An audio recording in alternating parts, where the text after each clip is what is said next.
It's Key's story, baby. These niggas out here asking for an OnlyFans page.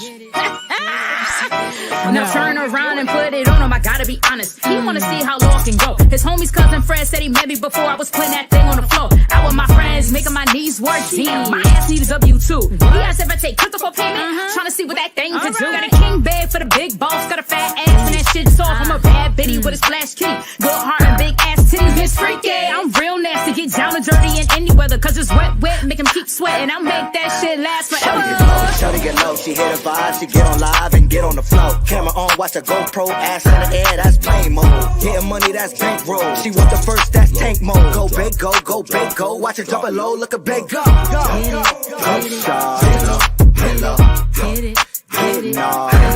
hello. I love it when you get boss. Hello, now turn around and put it on. Hello. No, that's right, talk my shit, I'm fine. I'm LeBron with the heat, I'm D-Rose in his prime. Now tune in to story time, junk in the trunk, but don't so jump. Bad bitch on Broadway, bringing the noise, bringing the funk. So lean with it, rock with it, scream when I'm dropping it. Kept his grills on, so now he blinging when he topping it. Top of the line, top of the pole, top of the charts. Give me the dough and I'ma get lit, I'ma get turned, I'ma get naughty, I'ma get low. Shawty get low, she hit a vibe, she get on live and get on the flow. Camera on, watch a GoPro, ass in the air, that's plane mode. Getting money, that's bankroll. She want the first, that's tank mode. Go big, go big, go. Watch it drop it low, look a big go. Hello, hello. I love it when you get boss. Hello. Now turn around and put it on. Hello. Get it, get it, get it, get it, get it, get it, get it, get it, get it, get it, get it.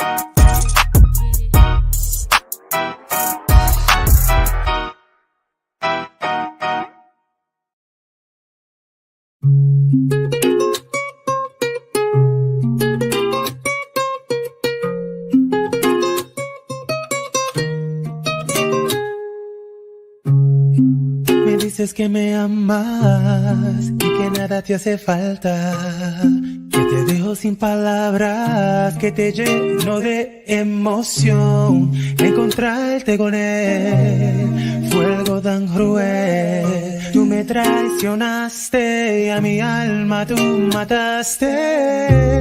Ya no me pidas perdón. Ah, no, no, no, no, no, no. Yo te digo adiós.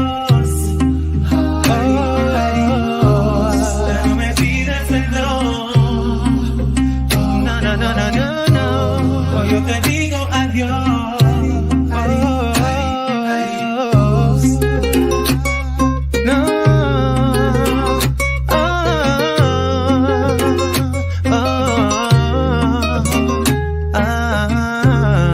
y ahora quieres hablar, después de darme la espalda. Me dejaste sin palabras, la última traición. Encontrarte con él fue algo tan cruel. Tú me traicionaste y a mi alma tú mataste. No me pides perdón, baby, just leave me alone. No me llames amor, es otro latigazo.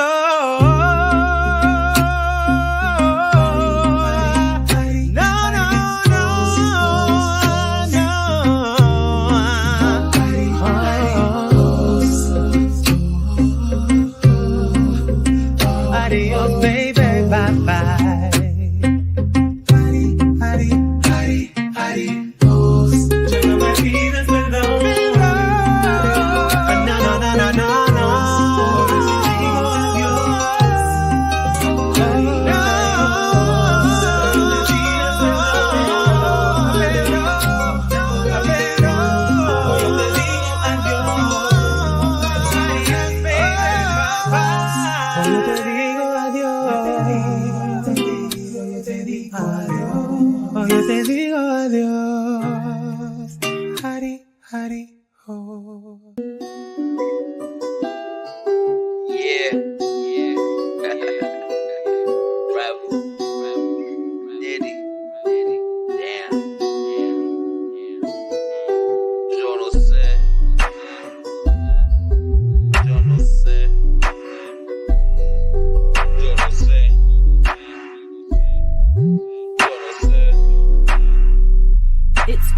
Yo no sé. If we ain't talking about no money, yo no sé. You can stay outside looking funny. Yo no sé. Bounce to ask you know him, I don't know him. Yo no sé. Hoes always asking why you acting. Yo no sé. If we ain't talking about no money, yo no sé. You can stay outside looking funny. Yo no sé. Bounce to ask you know him, I don't know him. Yo no sé. Hoes always asking why you acting. Yo no sé. Yeah, so say the gangsta better, yo no creo. I've been right around con los bandoleros. Entonces nunca te hemos visto. You ain't outside with the people. Protecting the village from all of the evil. See, ya tú sabes. Soy un hombre de Dios.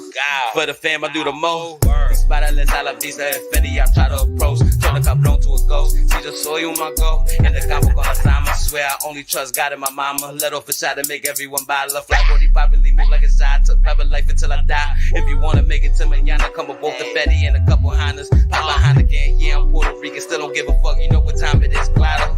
If you don't wanna see, hollow. And I ain't talking about no rappers either, but it's okay. Joe no say, you might get to see another day. If we ain't talking about no money, yo no sé. You can stay outside looking funny. Yo no sé. Bounce to ask you know him, I don't know him. Yo no sé. Hoes always asking why you acting. Yo no sé. If we ain't talking about no money, yo no sé. You can stay outside looking funny. Yo no sé. Bounce to ask you know him, I don't know him. Yo no sé. Hoes always asking why you acting. Yo no sé. We was big on Bacardi. Half the dog back got at it. Trago, claro. Comprende si no me entiende. Un carro negro, demonio guía por los besos. Salsa me quedo. Con queso y cambio lo tiene lo suelto. A mí la casa no es pa' tanto. Paca de Pablo, llámelo blanco. Si grite, lo saco. Got 'em like pronto. Nitty be spoke, hitting the road. Came with my woes, dripping in gold. We live in your foes, lo juro. Escucharle, he different, you know. Yo no sé. Day walk, to live a dark life. Full time, outside. 7:30, that's a hard time. You know I blow. 5 centavos, muchacho. Shell toss like tacos. That's chopped cheese. I'm Chapo. Yo no sé. If we ain't talking about no money, yo no sé. You can stay outside looking funny. Yo no sé. Bounce to ask you know him, I don't know him. Yo no sé. Hoes always asking why you acting. Yo no sé. If we ain't talking about no money, yo no sé. You can stay outside looking funny. Yo no sé. Bounce to ask you know him, I don't know him. Yo no sé. Hoes always asking why you acting. Yo no sé. Yo no sé. Yo no sé. If I saw what you want to do, play it. Oh, here. What's up, world? Happy Rawrrzone Day. Happy Christopher Wallace Day to everyone that doesn't celebrate the other name of this day today. We are here. Welcome to the Rawrrzone. We hope you enjoyed this music little break. If not, you a dummy, a dub. I don't know what to tell you. Dummy, yeah. Yeah. Dummy, yeah. Yeah. Dummy, yeah. Yeah. Shout out to LA Knight for winning his match with John Cena at Fastlane, taking down Solo Sikoa, and of course, Jimmy Uso. But of course, it is not SmackDown. This is Welcome to the Rawrrzone. We are found on our website, www.rawrzonenyc.com. You can catch us at our home of Elegant Sound Radio on the Live 365 app and streaming live on our website. You can catch us Wednesdays, 8 a.m. on Pulsar 82.3 FM, where we broadcast not only in Ohio, we also in 150 countries. Thank you so much for what you do for Rawrrzone, as well as for independent artists and independent shows. And of course, we end our Rawrrzone tour on Sundays from 6 to 8 p.m. on Platinum Radio Online. Shout out to Bruce and the entire family over in Michigan. And of course, when you want to talk wrestling, it is on Ramble Manias with SmackDown on SmackDown, where myself and TJ, the Great One, go through the good, the bad, the ugly of SmackDown. Whew! I swear to God, I need to get all this recorded, but I'm really proud to announce that we have finally put the location down and the word is out.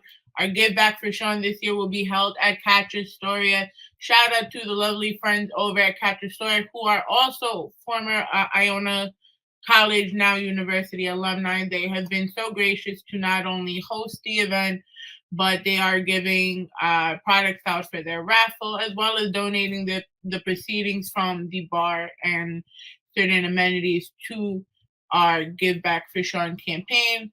It's hosted by Krista B from Hot 97 and WBLS. And of course, it's featuring the one and only Titan of Rap, the other half of the Give Back show, with live performances from Ty Wiz, Richard Picasso, Mildy, Miss Choppa, Danny Phantom, and more. Click the link in our bio to donate, to get to know what we are about. If you are looking to sponsor with us, email us at ivproductionsnyc@gmail.com. Whew. So, without further ado, I found this dope video of our guest today, V Henny, the CEO of the Artistry. For those that don't know, a lot of things that KDK had did for herself, aka the Rawrzones on locations, the little content stuff, I honestly learned from working with her in early 2016. We were in radio stations that won't be named, but from those experiences, V Henny became a pioneer to show people that you don't need a radio station to have a platform. You could make your own. Since then, the Artistry has featured so many artists, so many the celebrities don't even still make the list, but this woman has interviewed the lead detective in the Tupac Shakur and Notorious B.I.G. cases. She's broke many barriers being a woman in this industry. She was recently featured for her work in hip hop, and I just want to show this little clip before I bring this person up so you can see who she is.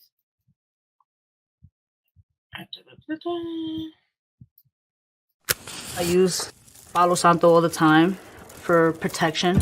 I'm V Henny. I rep the Bronx, New York. I'm a media personality, event curator, content creator, and entrepreneur. If you'd never listened to Wu-Tang, then for me, you never heard hip-hop. My brother was a big hip-hop fan. He used to get mad at me because I used to take his cassettes a lot. Taking them in, I remember, was triumph. Ooh, at that given time, the graphics and everything, I was just like, wow.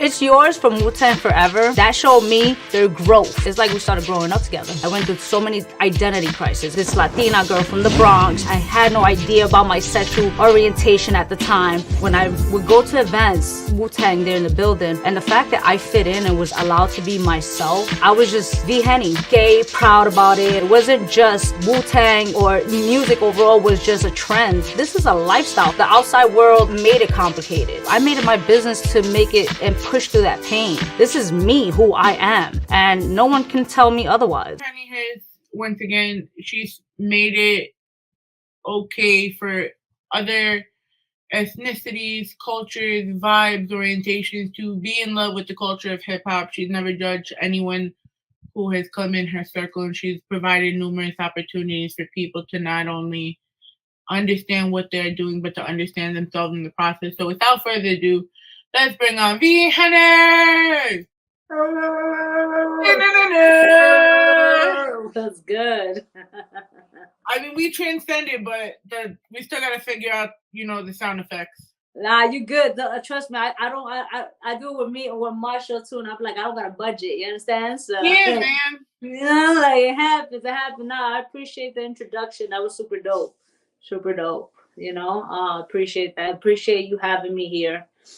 Yo, it's been so long, and then when you think about, first of all, like we're still in Hispanic Heritage Month, so I would be remiss if I wasn't giving you your flowers, because back then at the time that we were working together, Latino hip hop wasn't in our circles.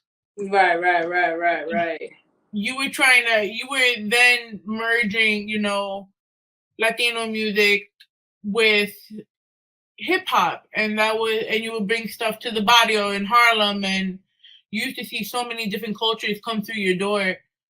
Yeah. How did you do all of this? I mean, first and foremost, I'm just a lover of music. So, and a person who used to, I'm an artist as well. So I will always be an artist, like that's in my heart. So for me, it's like just to always bring people together. That was my thing.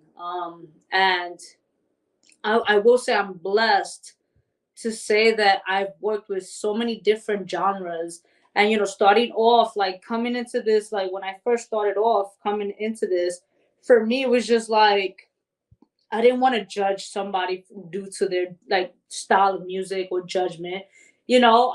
As I progressed, I learned a lot more, obviously. But for me, like how I did everything is because for me, it all started just me being the artist, me loving music. Music, it saved me, to be completely honest. So that's my passion. That was, like my therapy in a sense. So that's basically how I was able to bring everything together. And I feel like it was so relatable. So many people can relate to, music being they go to in a sense, So because of that, I was able to network with so many people.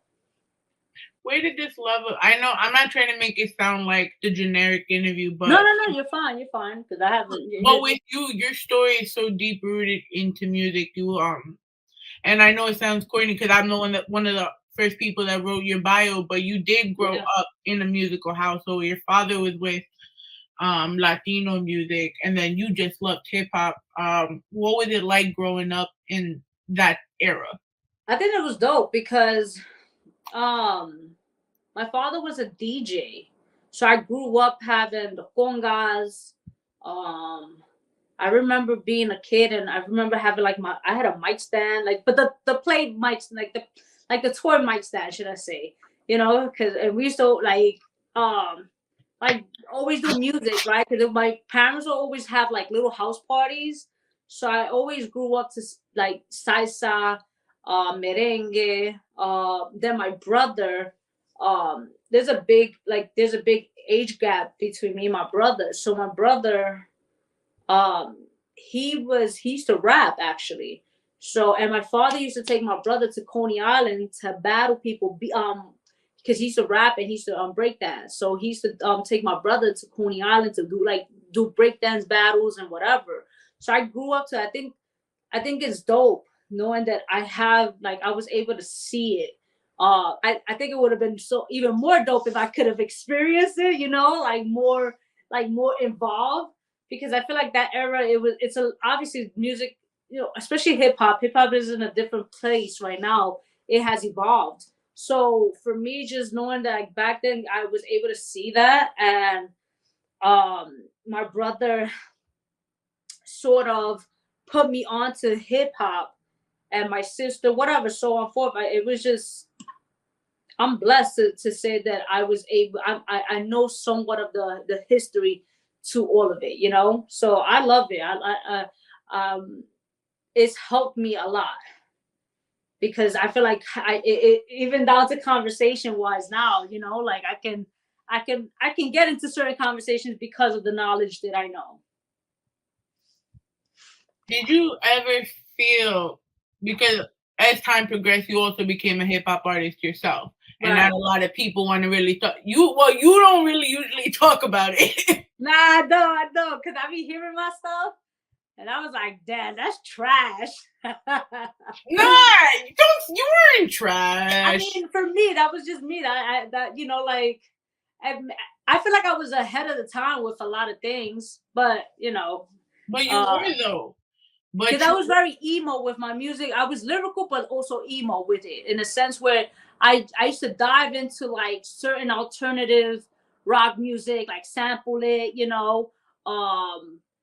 talk about my relationships. So I was, then I had my moments when I would be lyrical with it, So for me, that's why I said that's why I feel like I was a little bit of ahead of my time with like the emo, because that wasn't it really, like, not too many people were emo with it until eventually XX and and so on forth, So, but for me, like I said, it was just my gateway. Like with music, I loved music. I used to love performing and all that stuff.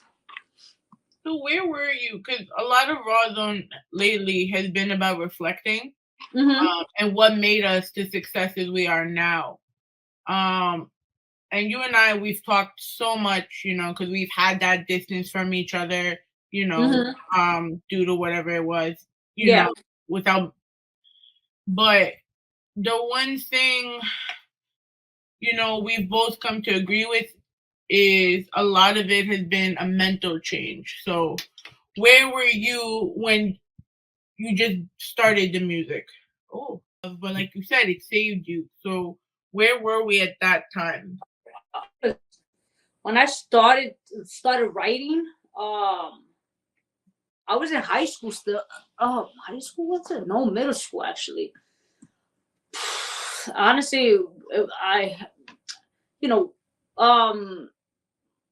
my siblings, we had a hard time. We had a rough life growing up in a sense. So, where I was at, to be completely honest, I was in middle school, and honestly, around that time frame, what got me into writing is because I was somewhat suicidal in a sense, where I everything what was happening personally, we was moving back and forth. So I was actually at the time in Tampa, and there was a lot happening between my mother and my father, and for me, I remember, I think one of like I've always heard hip hop, but I think the one that really I felt I really felt was Suicidal Thoughts by Biggie. And again, I was in that state of mind. So, and that's why I say music, especially hip hop, saved me, because I remember I tried to I did, I kind of try to, not that kind of, yeah, I try to commit suicide in a sense. Obviously it didn't happen, right? Thank God. So yeah, so when my mother found out, they wanted to, I had to see a therapist. They wanted me to see a therapist. I had to see the guidance counselor, whatever. And I didn't want to do it, but I just started writing after that. And ever since I picked up the pen and the paper, that became my therapy. And I just started writing. And that's how I just, for me, that was how I got involved with music. But I didn't take it serious yet. Obviously, down the line, that's when I started, taking it serious and trying to pursue, the whole being a female rapper and whatnot. So I just feel like where I was at back then, I was super young. So I was young. I wasn't thinking about, I don't know, I wasn't thinking about I just wanted to just make the pain go away. And for me, it was more of, I wanted people to hear me, hear my story. That's all I kept saying to myself. I want to be heard. That was my state, my mental state of mind. Now I'm just, obviously I'm in a whole different space with everything. You always talked about, well, now we talked about mental health, but how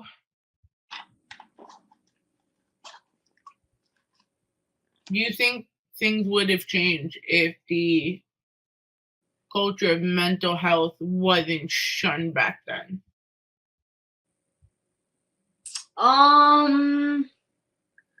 As far as for me or for other people? Just in general. I definitely do think things would have been different if mental health wasn't shunned, I do think, because for us, for me growing up, again, I didn't, now tell me that, I'd be for me, I would go to therapy. I'd be like, yo, I want to go to therapy. I think that would be so, helpful. But back then I was like, no, because again, it was just it's not that it was wrong. It was I feel I grew up with thinking it was it was a culture thing. Yeah. That it's for the weak, it's, whatever. So however, certain people were raised with that. So for me, mental health, if it was more in a space, and my mother was actually not bad. My mother was she's very much pro therapy and things like that. But it was just, for me, I really, because at the time I had such an anger for her and resentment, like I was against so much, you know. So that's so, but I do think like had a lot of us was raised that it's, you know, it's actually good to speak on things, not to be toxic and hold things in and etc. You know, I think a lot of people would be in different places. But you know how bad it is because of the I remember, so you witnessed firsthand, like my mom is a sweetheart, but the rest of my family is kind of assholes, right? Mm-hmm. So back then I could even date back to like 2000, and this was right after my dad died. And they put me in therapy, but for a child, that concept of therapy is so foreign. But it's a group setting, so they're all playing games. Mm-hmm, mm-hmm. And my family's asking me about it. I'm like, well, we're just playing games and talking. And they're like, so you're not really doing anything, so that therapy stuff is crap. Now, mind you, I don't know if back then if it was, but I feel there was so much animosity towards it. Yeah, it just, yeah, I think it was. It was just because I feel like it's generational curses, and you know, like it's passed down. You know, like not, and it's not a therapy thing. It's just the fact of like us not emotionally or like being so emotional and expressive about it. You know, like again, you know, like growing up, like if you cry, that's for the weak. You know, if you do this, that's for the weak. You know, like any problems so, in the family should stay in the family. yeah. So you know, like that's, or you know, like sweep it under the rug. You know, like whatever the situation is. You know, and it's like again, like for me, I didn't realize how much bottled so much in. You know, and again, that's why writing was like such a big thing for me. It takes out so much mental energy, and people die from it. People No, they die definitely with do. such grudges because they just didn't want to talk about it. Right. No, I agree. I definitely agree, and this is why, like now, I try to, you know, and it's all steps, you know, because we, you know, like it's I'm still learning, you know, like I'm still working on my mental health, my breaking generational curses, and so on forth. But I know I'm taking the steps. I can definitely come to a place of saying, like, yeah, there were moments that I was the toxic one, you know. So, you know, it's just like you learn that through your growth, you know, through taking accountability. So we went through young V, Mm-hmm. because I'm not putting governments out there. Yeah, yeah, yeah. We're not doing that. So now we're in our we went through our high school years. We in the college years, and okay, I'm a rapper now. What is going on at this time for you? Wow. I'm blessed with a lot right now. I feel like right now I'm in a space of I'm very much now in a space of being very business oriented with my brand. And when, you know, when it comes to my brand, the Artistry show, the art of music, and people that I'm working with, you know, as far as like managing. So I think right now where I'm at is just do good. Like for me, I've always been in that set, like wanted to do good business, you know, and I'm big on implementing that. And that's like right now, that's where I'm at now within myself, my brand, and just those that I work with. Elevation and growth, you know, communication. I'm in a space now where it's like I know who I am and I know where I want and I know where I'm going.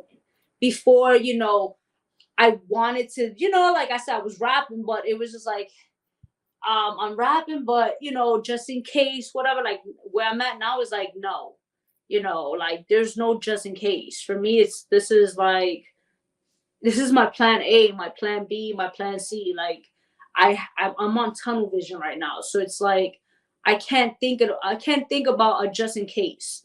I have to just focus and bring everything full throttle. So obviously I'm not an artist. For those that, you know, like they're watching, I'm not a rapper anymore. I gave that up, and I decided to pursue the artistry show as far as like starting off with the radio personality. I'm now a podcaster.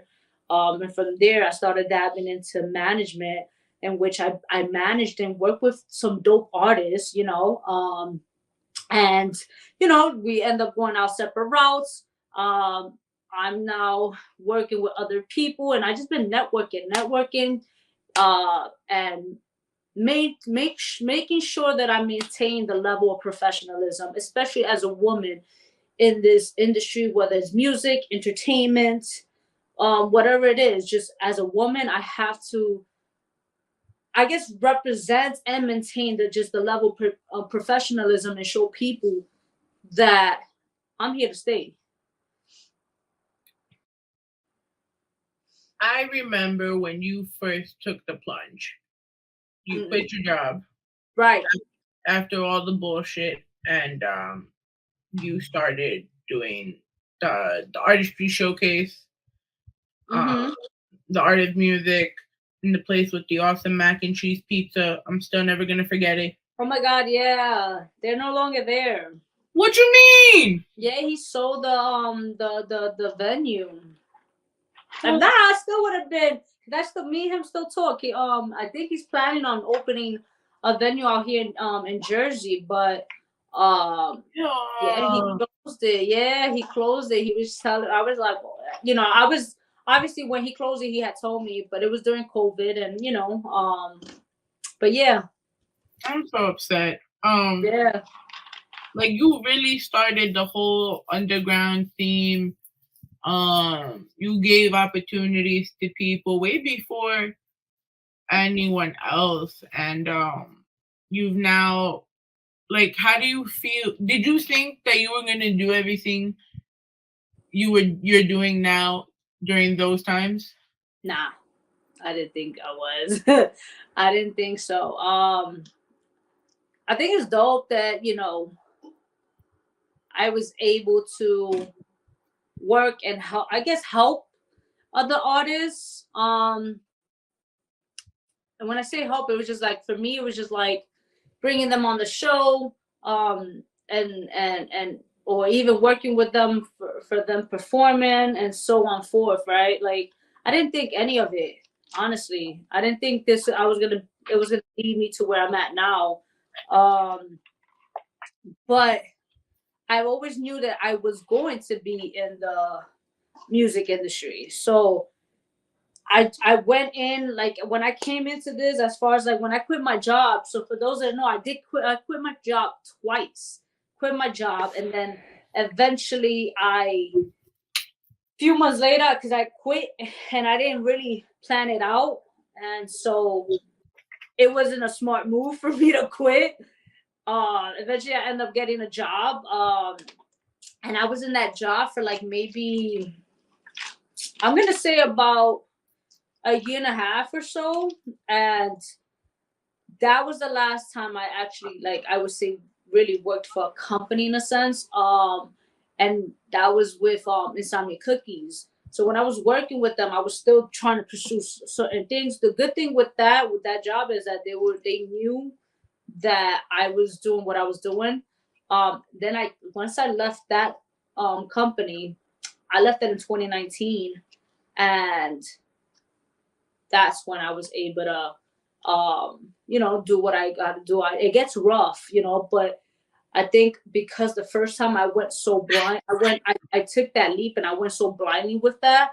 I didn't know what to do and how to I really didn't understand business in a sense. As much as I say I did, but I didn't, I found myself broke and I was really going through it, so I think this time around, like, I was still not taking it as serious as I thought I was, but I was able to, like, obviously manage to get where I was at now, so it's all trial and error. But I didn't think I was gonna, to be honest, I never thought I would be here and accept this. Then eventually I was just like I didn't realize my value and stuff. So it's all a process with everything. You started, well, once you left that radio station that won't be named, right?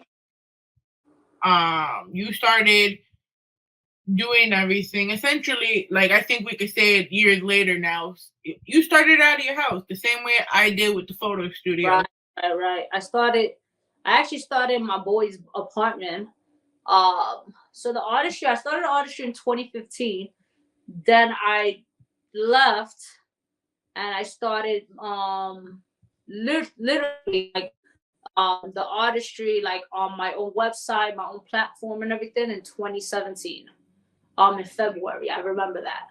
How difficult was it for you essentially to now not only have to run the boards, to have to go through the editing processes, you know, what was the biggest struggle for you then? My biggest struggle, the biggest struggle that we had was the structure of it. I don't know what the hell I was doing. I didn't know what the hell I was doing. I saw this vision of what I wanted for the show to be, but there was just mad obstacles. There was so many things that used to happen, from technical difficulties to just massive amount of things. Eventually, I started off in my boy's apartment in Harlem. Then I took it to my apartment, and then eventually whatever. But it was constant struggles. I think, again, one of the biggest challenges was building a structure for myself. And two things: building the structure and learn to remove my ego. Because I feel like, ego? No. Yeah, ego. No. Never. I know, right? Yeah. Those were like my two biggest challenge within the process of the artistry. And what did it end up? So while those were your obstacles, what did it teach you? Oh, it taught me a lot of things. I'm gonna say, so it taught me, I would say,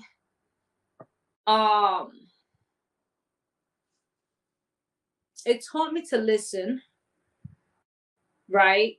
But to also, so I learned to really communicate, because I feel like I really, as much as I was verbal with thoughts, I really wasn't communicative on a lot of things, in a sense of in my delivery. So I learned how to I learned to now deliver the message the way it needs to be said.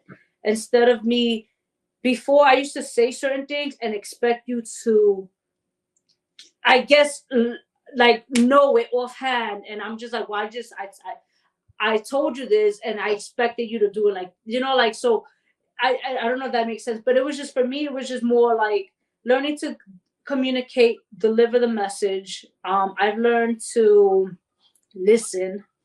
I also, this process taught me you cannot force things on people. Because I fell in love with so many potentials. Like I'm like, I had this thing where I'm like, yo, you got the potential, you can do this. I learned to, at this point, you cannot push it on people. You cannot force things on people. Not everybody is you, so just because you think a certain way, you work a certain way, that doesn't necessarily mean they do as well. So I learned that. I learned I honestly learned to build my confidence and really value myself as well. And I think for me, that I would say there's so much more I learned through this process, but I would just say the biggest ones would be like the delivery, communication, and just really listening, because that sometimes we get in our own ways. I wanted so many things done a certain way, and sometimes because I wanted it so badly, I sometimes dismiss certain things. We went from you being a rapper to becoming to launching the artistry to then pretty much we hit the pandemic. Mm-hmm. What was going through your mind then on your journey to being this super sane person? Yo, the pandemic, I'm be honest, man. The pandemic was like a beautiful curse. Like, and I say beautiful curse because it was a big transformation for me. You know, I went through I went through a separation with somebody who was a really good friend of mine, and we just went our separate ways. And for me, it was just like that was very challenging. And then from there, I'm gonna be completely honest. I honestly thought I couldn't do the artistry on my own. I really doubted myself. And I remember that I sat down with my wife and I was just like, and she was just like, bro, like like we were just having a conversation. So that what happened? Yeah, so cute, by the way. Yeah, I know, right? I'm a whole adult right now. Oh my God, it's so gross. So we spoke, and like for me, I was just like, just trying to figure out my next steps, and then that's why I was just like, you know what, I feel like that at that given point moment, that's when I started really taking the artistry. I think more like serious in a sense. I used my resources and I started going in. So the pandemic for me, that's what I said was a beautiful curse in a sense, or beautiful chaos, I would say in a sense, because it was just very transform. It was a big transformation for me. It was just a lot of letting go and moving forward. And I will say, during the pandemic, it really, I feel like that's when the artistry started getting noticed as I wanted it to get noticed. I started interviewing mad people. I was networking. At that given point, I was going to Atlanta a lot. I was traveling a lot because did you say Atlanta? We were home. And I remember me and Scott, we was like we was talking. I remember we was trying to figure out what we're gonna do, and and I was like, we with it. We were just taking so many different risks, and we just went with it. We there was a lot of moments we didn't know what the hell we was doing, but we went with it, and it helped I know for me it blossomed a lot. I've met so many people during the pandemic, and like I said, it helped. It molded me to the person that I wanted to be, or it started the shapes of the mold. It started getting to that place where I wanted to be. But to be honest, pandemic again, it made me really. That's when I started realizing and started taking the artistry very serious. And I just kept at that point. I just kept elevating.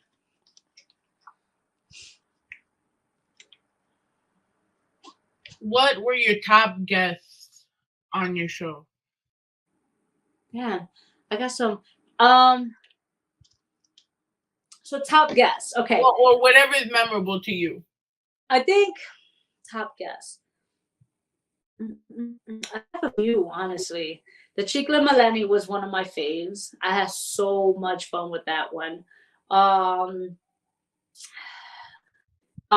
had maybe 2 months ago, I had Sam from Netflix, season 5. She's the winner. I had her. That was such a dope interview.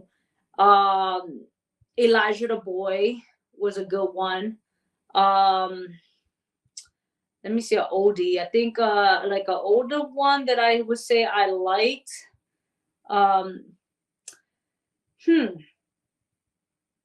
I don't as an older one, I would say Fresher. When I had Fresher before he popped, we caught Fresher right before he popped off. Fresher was actually, that was a dope interview because his energy was super high. So he had me super high, So I have a few interviews that I really enjoyed. I think we need to talk about one of your most notorious interviews. Which one? The one with Greg Kading, especially while they're saying now, 20 something years later, we caught the guy that killed Tupac. Right. You know, what was it like being a young personality sitting and talking about one of the biggest controversies and biggest events in hip hop? I think it was Greg Kading, I feel like, and I can't, it's not up here. My first interview with Greg Kading was audio. That interview was a lot more in depth. We got into a lot, it was me and Bert. We got into a lot of topics and conversation on it. The second interview, which was the video on YouTube, it was good. I just feel like I'm so hard on the fact that like there was a few technical difficulties that was happening. So, but overall, I feel like me having him twice was super dope. It was very informative in a sense. Obviously there was a lot of, there's been like a lot of back and forth with Greg, with other people and so on and forth. But just to know that I was able to get this person, because I kid you not, I was watching a documentary and I saw Greg it was on Netflix. I forgot what it was. And he was there talking. And it's like, it's dope that I was able to sit down and speak with him and find out his input and his theories and stuff like that, So I regardless of what, I appreciate me having him. And at that, I was able to have him twice, And, with all the speculations, obviously Diddy is actually being mentioned. I mean, but Diddy's been mentioned the last 20 years too. But Listen, there's been a lot of things that was mentioned and stuff like that. But you know how it is. I feel like this industry is very a lot of people know a lot of people. If they want the information out, that information should have been put out, but again, money talks. So I'm sure there was a lot of people bought out for a lot, but that's my theory, right? It's funny because Ray Pearson, when we first started hearing the rumblings, there was evidence that of Tupac Shakur's killer, and Ray Pearson called me and was like, "Yo, but Tupac didn't die. He's in Cuba. We just gotta go find him." I'm like, it doesn't sound like a bad idea though. No, it doesn't. There's a lot of rumors. There's a lot of theories on that. There's no recorded funeral. I know that. It's crazy. How do you not? That's why it's like, I feel like they did try to set him up a few times. Obviously, especially out here in New York. I feel like he obviously he knew a lot. Now, and again in this industry, bro, the deeper you get into this industry, the deeper you start realizing, or you start seeing. I'm gonna say seeing because I've seen a few things that I'm just like, it gets weirder and weirder, like it's like a Twilight Zone. Yeah, it is. Like, it's true with certain things, are said. And as much as some people don't believe it, like for me, it's like, I just look at it like it's not my place for me to convince you otherwise, I feel like sometimes you have to be in it to see it. And again, I'm not even deep in, like, but I got to witness a few things and I'm just like, it's a weird, and to be honest, you don't know what to believe at times. What he said, it may be true. Who knows? I don't know, man. Like I said, I think we should just take a trip to Cuba, throw a show, and see from there. If it was only that easy, right? I mean, listen, man. You live one life. Might as well go swinging. Absolutely, I agree. So you also talked about being a business person. You do throw the Art of Music concert. I do want to kind of get into that, I guess, that age-old debate that even you and I have argued about. The pay for play? Yes, because now I'm starting to see it more and more. And I see people having a dickhead attitude about it. Okay. But I'm starting to understand more the business sense about it. Because it's not that they're paying to perform. They're paying essentially into their promotion because the venue will promote it. The promoter will promote it. Other people will promote it. So it's more of an investment as opposed to I'm paying for it. I think I could, let me tell you something. When it comes to this, when I hear people tell me I ain't paying for, I don't care at this point. At this point, you can feel whatever you want to feel. Me personally, I just tell them, I don't care. Like if you don't want, that's kudos to you. If that's what works for you, that's what works for you. So I do charge for shows, but I allow you to make your money back. You get ticket splits with me, which meaning you could get paid for your ticket splits for the amount of tickets you sell. Or I even paid artists. Plenty of artists that I booked them and I paid them, and they brought a crowd. So at the end of the day, I'm not here. I stopped worrying about these artists. You need to invest. At this point, I don't care. If you don't want to, it depends how you view yourself as an artist. What's an investment for you? A lot of artists feel like it's an investment for you. That's cool. For me, that's cool. I know for myself, if I'm giving you a write-up, you're performing, I already know there's gonna be certain people in that whatever show I'm doing. Like at the end of the day, if I'm doing my part, because that's one thing, especially now, like I'm very making sure like I'm gonna bring the people. But you also gotta do your job. And I again, when it comes to egos, when it comes to entitlement, I'm not arguing anymore. So I feel like there are a lot of people who feel entitled to certain things, and that's cool. That at the end of the day, that's your brands. I've seen this debate many times, and a lot of artists will debate me and they will argue, well, you the promoter, you should understand that there's different types of promoters. You understand? There's show curators, event curator, whatever. For me, it's like, all I tell people is like, if you don't want to do my show, that's all good. I'm not personalizing it. I always tell artists, do your research. If you're going to pay to perform, make sure you do your research. Know who you're working with, because a lot of artists talk about being scammed, but I was like, did you do your research? And let me tell you something too. Artists are scammers too. So it goes both ways. So for me, it's just like, I always tell people, do your research. I know when I'm doing business with someone, especially now, I'm doing my research. I'm going to make sure I'm asking around and ask, who are you? Or who's this person? What, have you done business with them and whatever? And then I have to use my discernment to make sure if I want to work with them or not. What do you feel like an artist, would need to be on the level you are on, like to work with you and the level you are at now, being that you do management? For artists to work with me, as far as like to perform, I just want to make sure you have the footwork. So that you want to perform at one of my shows, I make them now. I now have like a submission form, and I review the artists, I review their work.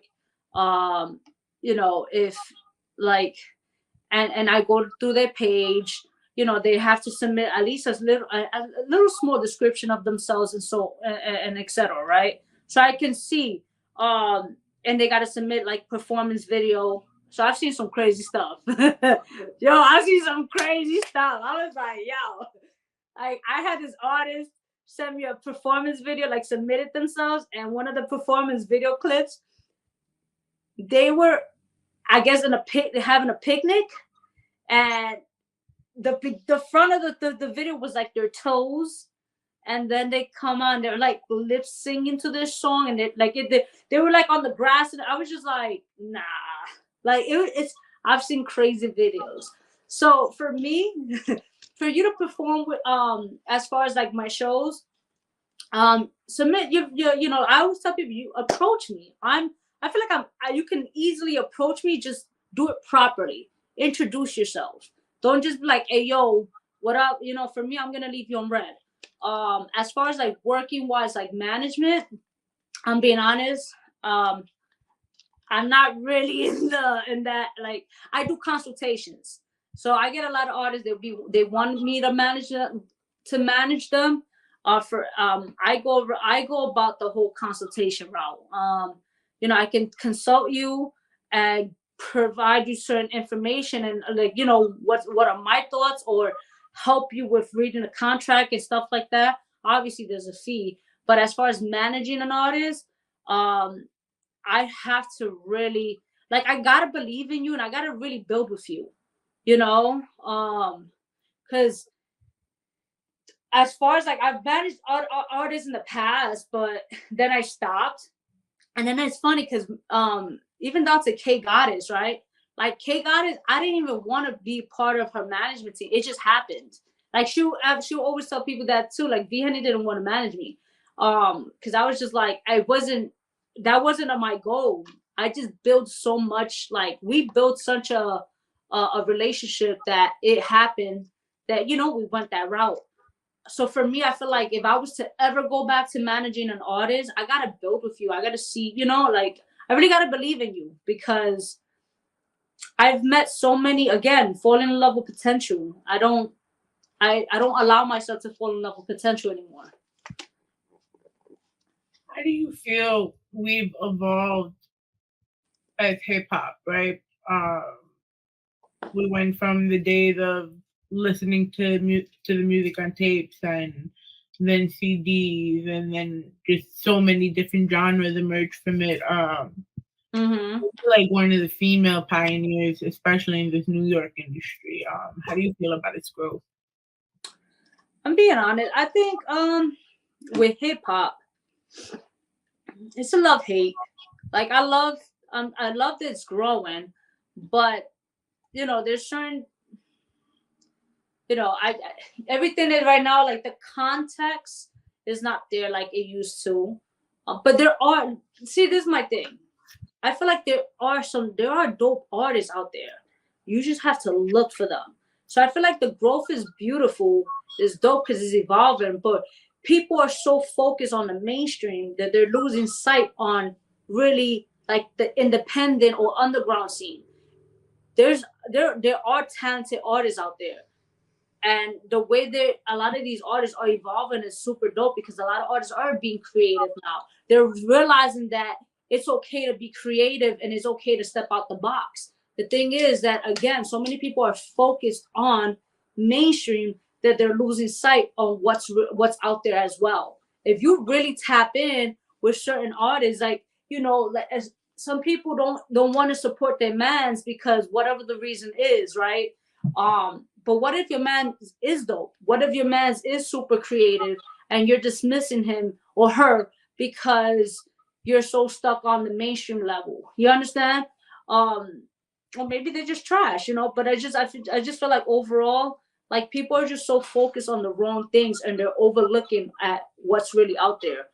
So with hip hop, I feel like I said, it's a love hate, because there's not, in the mainstream, there's not much context out there when it comes to the music. It's all just basically, you know, clubbing music, just, you know, it's very quick, you know, where it's like people, it's not, you know, it is what it is at this point. Like, it's just like, it for me, I don't care for it, but I listen to certain things, you know. I you know, I've heard it. I'm not gonna lie, act like I never, like, you know, bumped to it, but at the end of the day, there are talented artists out there. So I feel like people just need to step out their comfort zone, step out the box when it comes to music. And I guarantee you'll find dope artists out there. What are we lacking as far as, because everyone has their own different version of branding, but in order for you to make it, what is it that we need in order to improve our images and our brands? I mean, I think one of the money, right? Money is one, but outside of money, marketing and promo is really lacking with a lot of artists. Because a lot of artists, they just assume like they're gonna, I don't want to say all, but majority of artists just want to record and drop it without even a proper marketing strategy, a proper promo, and a proper structure. And I get it, like put music out there, but they're lacking they're taken away from what they can make. Because you could be an independent artist and not even be as popular as you want to be, and get to you can be financially okay, actually, if you do business correctly. So I feel like it's marketing, promo, like those are some things that are lacking in the business mind, having that business mindset. Because one thing that I'm hearing a lot with certain artists, and I get it, do it for the love and the passion, but some of them is like, oh, I don't care for the money. It's not about the money. And I'm like, I get it, but is this something you want as your profession? Is this something that you want as your profession? Because at this point, then you have to start thinking business minded and start manifesting your words. And if you're spending the money, why wouldn't you think of it as a business? Because you're spending money. So it takes a normal artist, 8 hours to record 7, even 5 tracks. And that depends on the artist. Yeah. So that has to be the minimum 50 an hour, unless you get somebody that's willing to work with you. Right. Then you pay for photo shoots. Because back then we cared a little bit about taking pictures. Now I feel like a lot of artists, that when you want, not even artists, anybody with a business, you want to make it, be realistic with your goals. That's one thing that I had to learn the hard way too. Like we have to be realistic with our goals and what is it that we want to manifest. I'm not saying think like, oh, you can't think big, because I think so big. But I am realistic when it comes to setting goals for myself and my brands. And I understand. This is why being realistic works for me, is because then at that point I am realistic with my budget. A lot of artists expect instant gratification with a beer budget. You understand? And it's like, yeah, what if you do go viral? What if that video does go viral? What's next? I have 2 videos that are viral on TikTok. What's next? It's all about can you maintain the consistency now at this point? A lot of artists think just, oh, I'm gonna go viral and that's it. And that's not how it works. You have to have that strategy. This is why marketing and promo is definitely big. You gotta know your market. You gotta know your niche. Like if you don't know your market, you don't know your fan base and stuff like that, and you're just putting out just shit to put out, that's probably why it's not even hitting. Because you're probably not even realizing, you're probably not even connected to your fans.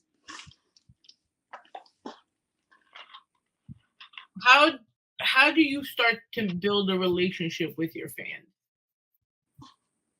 I'm still working on that. Because I feel like I have my moments where I'm connected with my fans, and then I feel like I have moments when I feel a disconnect. But what I do, I would always be but yeah, I had to pause. I was like, but build with them. So how are you gonna build with them?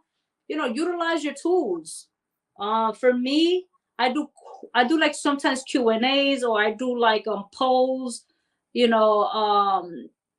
Sometimes what I don't do it as often as I would anticipate, but go live, talk to them, like stuff like that. Like that's also like online presence. In person, honestly, just like be you. Like a person, I think a person will respect you if you're just genuinely who you are. Like that's just for me. For me, I'm like, if somebody was like, oh my God, they meet me in person, I'm like, yo, what up? Like if we're at a bar, I'm like, let's have a shot, let's have a drink, whatever. Like, I would always be very grateful for where I'm at and people who approach me and stuff like that, So I have a couple of more questions, but I'm gonna kind of give a little break. So Because, you know, these last 2 questions, man.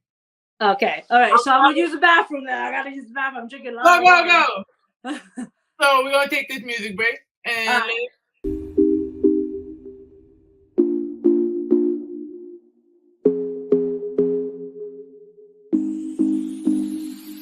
Sábado en la noche ella quiere salir. Me tiré en DM que ya te ready. Llegamos a la disco rumbo VIP. Este party empieza y no tiene fin. Un trago, le brindo 2. Prende la juca que vacilón. Viene el tercero y después el cuarto. Esta tipa bebe más que un varón. Ella bebe más que yo, fuma más que yo, goza más que yo. Y ella bebe más que yo, fuma más que yo, mata más que yo. Y ella bebe más que yo, fuma más que yo, goza más que yo. Y ella bebe más que yo, fuma más que yo, mata más que yo. Y ella tiene su locura, pero mami tú estás dura. Quiero que me suba mami la temperatura. Vámonos bebé que sabes que tú eres mi cura. Que nos fuimos pa' Bermuda, tú te viste chula. Yo te rolo esa mata, te remata. Con su trago y su fuma. Always looking sexy and enticing in her pumas. Looking like a star, brillando como una luna. Pero cuando la saliva desactiva, prueba la sativa. Ahora tiene viva como ella nunca. Como ella nunca. Como ella nunca. Pero cuando la saliva desactiva, prueba la sativa. Ahora tiene viva como ella nunca. Como ella nunca. Como ella nunca. Sábado en la noche ella quiere salir. Me tiré en DM que ya te ready. Llegamos a la disco rumbo VIP. Este party empieza y no tiene fin. Un trago, le brindo 2. Prende la juca que vacilón. Viene el tercero y después el cuarto. Esta tipa bebe más que un varón. Ella bebe más que yo, fuma más que yo, goza más que yo. Y ella bebe más que yo, fuma más que yo, mata más que yo. Y ella bebe más que yo, fuma más que yo, goza más que yo. Y ella bebe más que yo, fuma más que yo, mata más que yo. Me dejo bobo, me he dejado bobo, me he dejado bobo, me he dejado bobo. Check out her story with her boomerang. I gotta admit she be doing her thing. Red bottles and them diamond rings. She spends some labels so she likes to drink. Con secciones VIP y la cuenta para mí. Y la juca llena de fruta while she rolling up the weekend. If you really want, baby, I would do it. No lo dudes, baby, I would do it. 1, 2, 3 botellas azules. Baby, no lo dudes. Only for you I do it.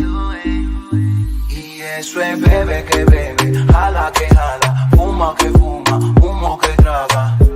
Como le gusta toda la noche. Y eso es bebe que bebe, jala que jala, fuma que fuma, humo que traga. Como le gusta toda la noche. Ella bebe más que yo, fuma más que yo, goza más que yo. Y ella bebe más que yo, fuma más que yo, mata más que yo. Y ella bebe más que yo, fuma más que yo, goza más que yo. Y ella bebe más que yo, fuma más que yo, mata más que yo. Ellos no es que llegaron esos nenes favoritos. Tú y my B-boys. No se te olvide, no, no. 2 to the B-L-E J-A-Y J-A-Y. En la zona de zone. Mix it up and zone.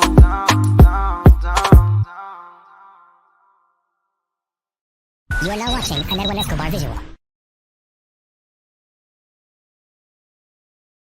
Hit Squad.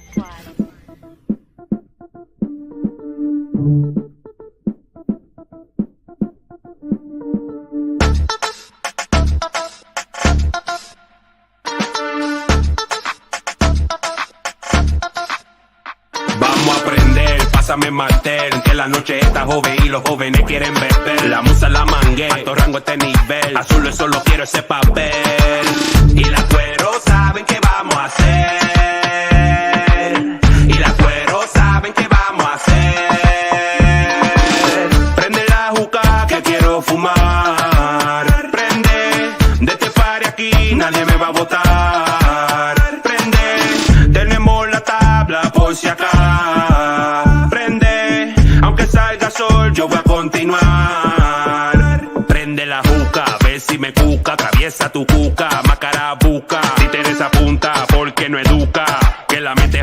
tiene bruta. ¿Qué está pasando? ¿Qué está pasando? En la calle yo comando, en la música rajando. A tu cuero se lo estoy colocando. Prende la juca que quiero fumar. Prende, de este party aquí nadie me va a botar. Prende, tenemos la tabla por si acá. Prende, aunque salga sol yo voy a continuar. Prende la juca, juca. Prende la juca, juca. Prende la juca. Prende la juca.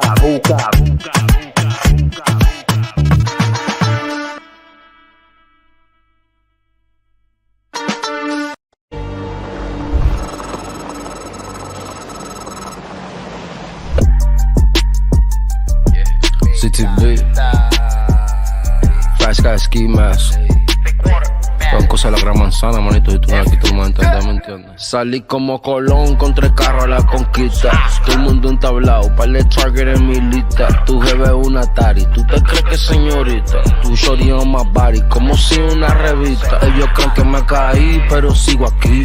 No soy de Miami, pero tengo el hit. Freno donde sea y yo siento el kick. Parece que ese karate como rompe el beat. Donde sea la montamos, yeah, y no buscamos. Si no es dinero, ¿pa' qué hablamos? No tiene el army, muchos soldados, mucho he pasado.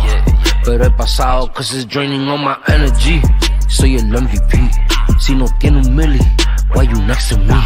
No security, par de TNT, la paca encima de mí, la bala pa' todo el enemigo. Ahora soy un empresario, en el cuello más agua que un acuario. Yo la tengo en todos los bloques, so cuida tu comentario. Pa' estos raperos ahorita tengo 30 con el chip. Mini Uzi con 2 tetas de extend un solo clip. Soy la vuelta aquí en Manhattan, me conocen en todos los lados. Antes que cambié mi vida yo estaba desacatado, desgranado, pero nunca paraba yo mi tumbao. Ahora los coches vienen foreign, la reunión en Mr. Chao. La tajo presidencial con un chofer que abre puerta. No paro de creer, por eso coroné la vuelta. Moviendo los aparatos de esta mierda. Soy Griselda y no se compra un par de tenis, aquí se compra la tienda. Ellos creen que me caí, pero sigo aquí. No soy de Miami, pero tengo el hit. Freno donde sea y se siente el kick. Parece que ese karate como rompe el beat. Donde sea la montamos, yeah, y no buscamos. Si no es dinero, ¿pa' qué hablamos? No tiene el army, muchos soldados, mucho he pasado. Pero he pasado cause it's draining all my energy. Soy el MVP, si no tiene un milli, why you next to me? No security, par de TNT, la paca encima de mí, la bala pa' todo el enemigo. Me voy solo contra el mundo como cañe al instante. El hierro es parte de mi piel como si es un implante. Te miran diferente cuando ven que era un cantante. Brillan los diamantes, nada es como antes. Yo me hice rico, esquivando un rico. No le va a llegar, mejor ni te explico. Todo mi cuarto en efectivo cuando yo trafico. Hay 1017 gramos en 1 kilo de perico. Toma su cambio y yo lo duplico. Después lo cocino y yo lo triplico. Buscando dinero tengo los chicos. Yo le diñé más sin darle un pico. Hay que frontear, sé que la aplico. No va a hacer nada, no tiene un nico. No va a pegar, controlo mis discos. Tienen demo, si quiero lo quito.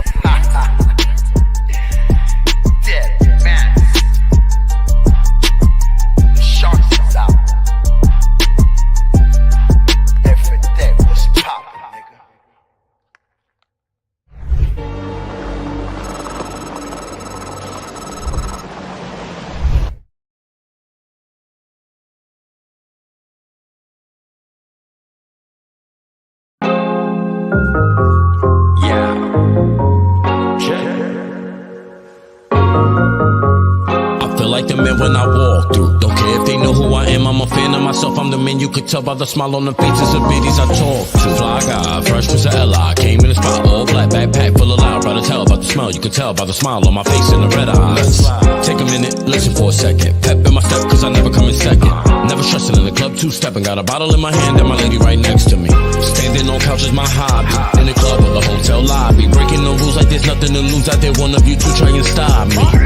She did the digital dash, saw us online and she followed us. So we had bottles, she just won a model. We won maybe 2 for the camera rush. I had a digital lapse, gave her my number and all of that. Told her to hit me, but knowing there's really no chance of me calling back. Not a player, but I crush enough to get in trouble. Biddies know I'm Mr. Right Now, I'm in town for the night. On my worst behavior, trying to get a little crazy. What's the point of being subtle? Shot after shot like I'm Curry when I pull up. 3 to the head in a hurry when I pulled up. Step back, crossed over, then I put up. My hands to the sky, another round, let's get right for the 9. Let's get right for the 9. My hands to the sky, another round, let's get right for the 9. Came into the club to grab a drink and do my 2-step. Came into the club to grab a drink and do my 2-step. Came into the club to grab a drink and do my 2-step. I'm a star and you can't tell me different.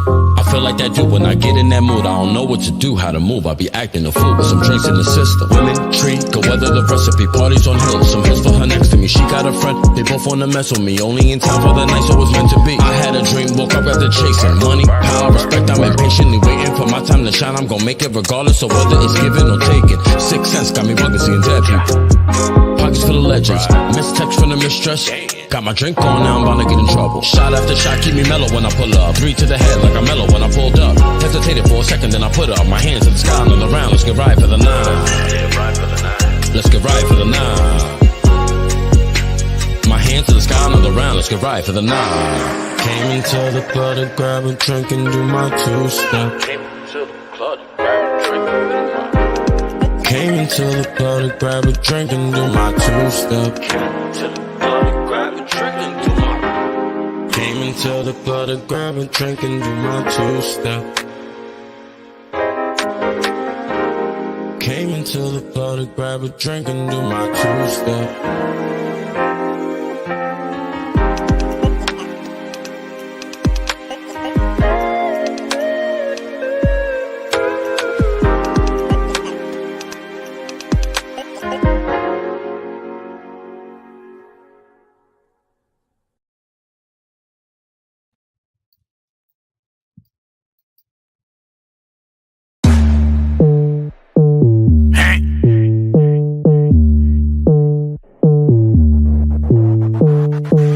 Saraban Bibri, tú estás mala vibra, deja tu no tibri. House bloodshot, eso no como tiribiri. Dime a ver que lo guá, que lo wigiri.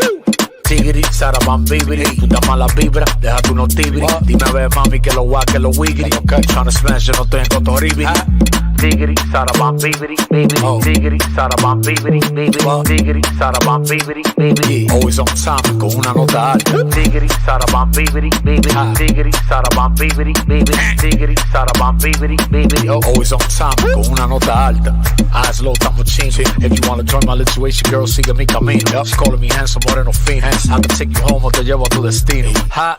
Started Netflix and chillin'. I'm shorty know the vibes, I'm Punani, I'm a end killer. I ain't a superhero or a villain, pero soy la cabra de lo alto de Manhattan, that's a given. Facts, it's not even a question. Riding through the X con una trucha que yo mangué en Creston. Hold on, wait a second. Started off slow, sped it up, then I hit it with aggression.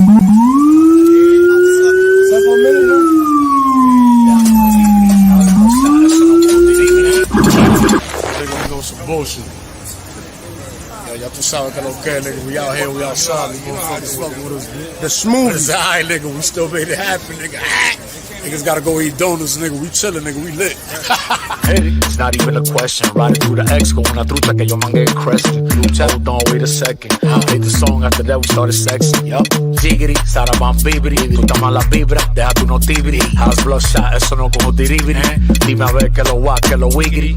Tigri, Saraban Bibri, tú estás mala vibra, deja tu no tibri. Dime a ver mami que lo guá, que lo wigiri. Tryna smash, yo no estoy en cotoribiri. Tigri, Saraban Bibri, baby. Tigri, Saraban Bibri, baby. Tigri, Saraban Bibri, baby. Always on time, con una nota alta. Tigri, Saraban Bibri, baby. Tigri, Saraban Bibri, baby. Tigri, Saraban Bibri, baby. Always on time, con una nota alta. Jiggity, Saraban Bibri. Ay, coña los kibiri que yo mangué por ahí, biri. Camibiri, tú te pasibiri. Que los kibiri.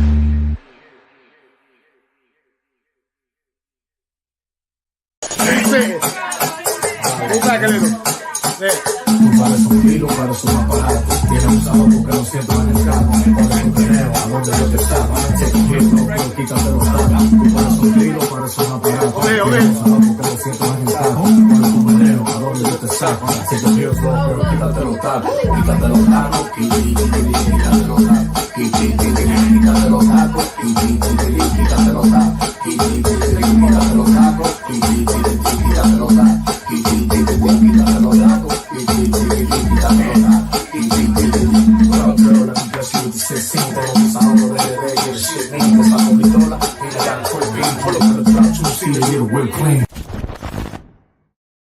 From olive colored skin to chocolate brown, lipsticks and lip gloss should be color rich, long lasting, bold and luscious. Bold and Luscious Cosmetics. Find them at balcosmetics.com. Complete with vitamin E, lanolin, and antioxidants, Bold and Luscious gives you soft, moisturized lips all day. Reds, nudes, pinks, darks, bright. balcosmetics.com. balcosmetics.com.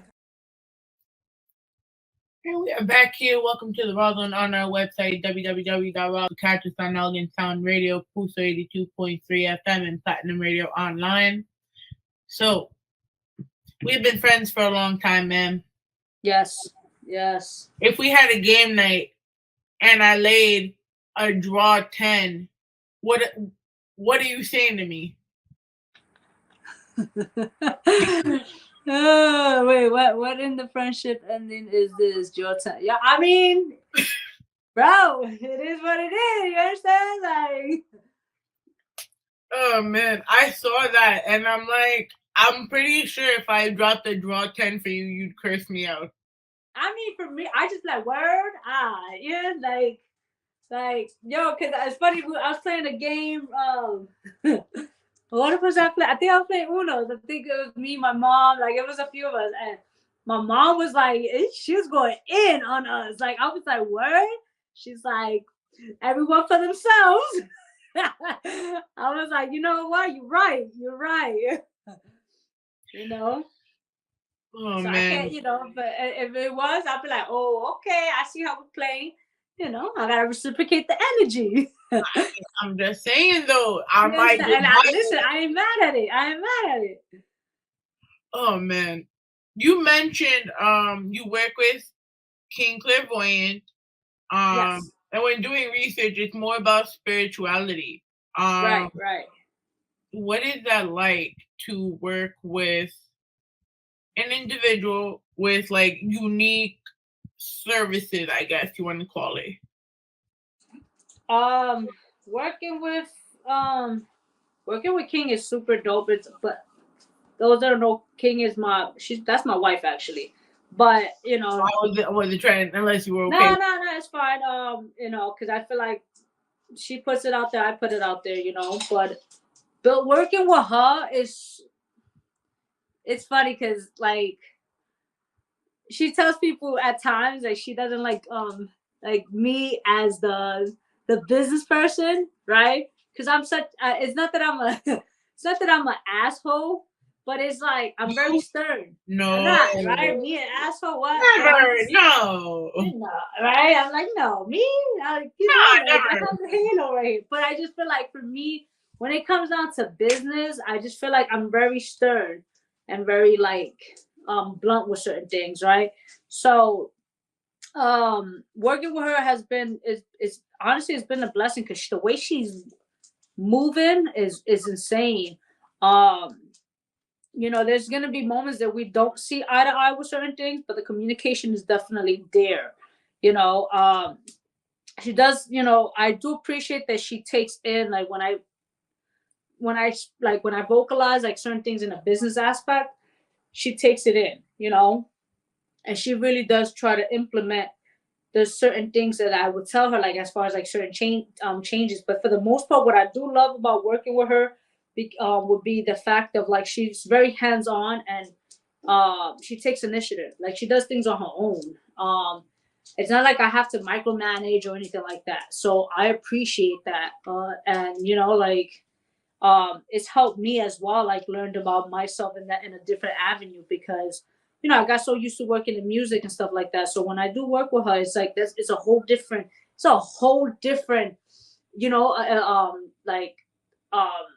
industry. It's literally like tomatoes, potatoes type thing, like apples, oranges, So for me, it's like she's taught me, like, I'm being honest, her, like, I look at her fan base, how loyal they are with her, how supportive they are, is insane. And then it's like, I feel like a lot of industry, or any industry, is very cutthroat. It depends, because the more you climb up, the more, certain people get, they get greedy or cutthroatish. But it's just like seeing her industry and then our industry is so different. So it's honestly, it's teaching me a lot working with her. Was it hard for you to like understand a little bit about her world and like the world of like spirituality? Mm-mm. No, it wasn't, because I'm very spiritual myself.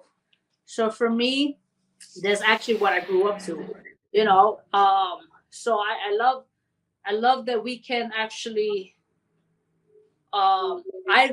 we learned a lot from each other spiritually, and the fact that, like, she's obviously more in depth with it, but I grew up to it.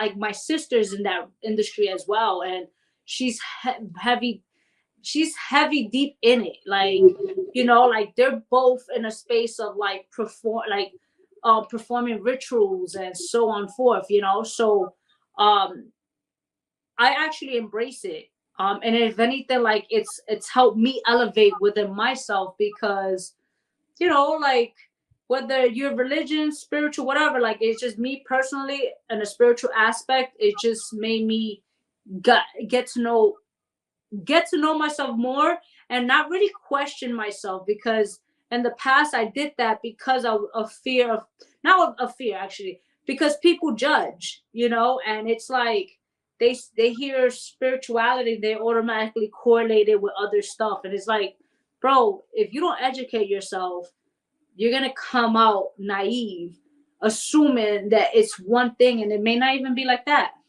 so no, for me, it wasn't actually complicated working with her, because we definitely share the same insight when it comes to that. So this is the question I ask everyone, and I think I've asked you this years ago.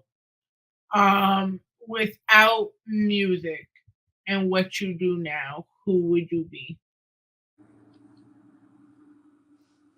I mean, I think I would still be myself. I've always, and the reason why I say that is, like, I would still be me. I feel like I would still be successful regardless of what, because of my drive, my passion. I have such a passion, and this is why, like, it's funny, because I'm actually about to drop my one of my merch, and it's passion is power. I always say this. I always say this in my captions. I said it for so many years. I said it in interviews, whatever. Passion is power, and so I feel like I'll still be here where I'm at, elevating, because I'm just so driven and passionate on just constantly leveling up. Again, it takes time. For me, it took a long time to get to where I'm at, but I was still able to elevate, regardless of the baby steps. So I think I honestly believe that I will still be here where I'm at. But if it would have been music, I definitely would have dived into something in business or culinary. Well, you did say you're going to school. Mm-hmm. You're going to graduate in the spring as a chef. Yes. So what is the plan with that? Oh man. I'm still working on a few things with that, but ideally, one of the goals will be just opening my own food truck. Okay. That's one of them. But there's so many things that's playing out in my head right now, and I'm networking. Right now, I'm networking and meeting so many people within that industry. It's so dope. But again, that's another industry where it's like full of ego. It's fast paced. It's like, but it's just the fact of being in a different industry now and networking is super dope. So for me, my mind right now is just trying to figure out the steps for now. future, well, again, it will be food truck, and just establishing my name to a point of where I'm at right now in the music industry, where it's like establishing myself. Oh man, you were definitely missed. You've been missed. Thank you. I know it's been a minute. It's been a minute. You understand? It's definitely has been a minute. And like I was telling you off air, like, I'm proud of I'm proud of the elevations you've been doing. And honestly, like, there's a lot of people that I'm proud of because they haven't quit. They haven't stopped what they're doing. And that's that's a struggle that I think a lot of people face when they're like they have this goal and they want to pursue it, and sometimes it doesn't go their way. And the fact that you could push past that challenge and and continue, I think that's dope. So the fact that you're still doing what you got to do, and like continue. It's you're still taking the steps forward. So I'm proud of you. I'm proud of a lot of people, honestly. I'm proud of you too, man. We did it. Yeah, man. We definitely did. Definitely did. We grew up, man. We're adults. Oh God. We're in our 30s. Ew. Yeah. Skippy. Yeah. I'm an adult right now. I'm adulting. I don't like adulting. It's ghetto. It's ratchet. Y'all lied to me. Yo, it's mad ghetto. It's really ghetto. Like, down to the bills, down to everything. Everything that's happening is wild. And that's why I say, like, this is why I say it's like I'm proud that you haven't quit, or just other people as well, because your life is life in. Life is life in. And it's easy to quit. Listen, you know how many times I quit? I feel like I have such a toxic relationship with this music industry. Because you know how many times I left and I'm like, I'm done. It's over. I feel like I never got to see you through any of that. Yeah, I'm like, that's it, no mas. And then I end up coming back, eating my words. Like, because you love it. It's you. Yeah, no, I do. I do love it. I do love it. So, just stay consistent. That's honestly, people want to know about to be successful. Honestly, I just tell people, just stay consistent.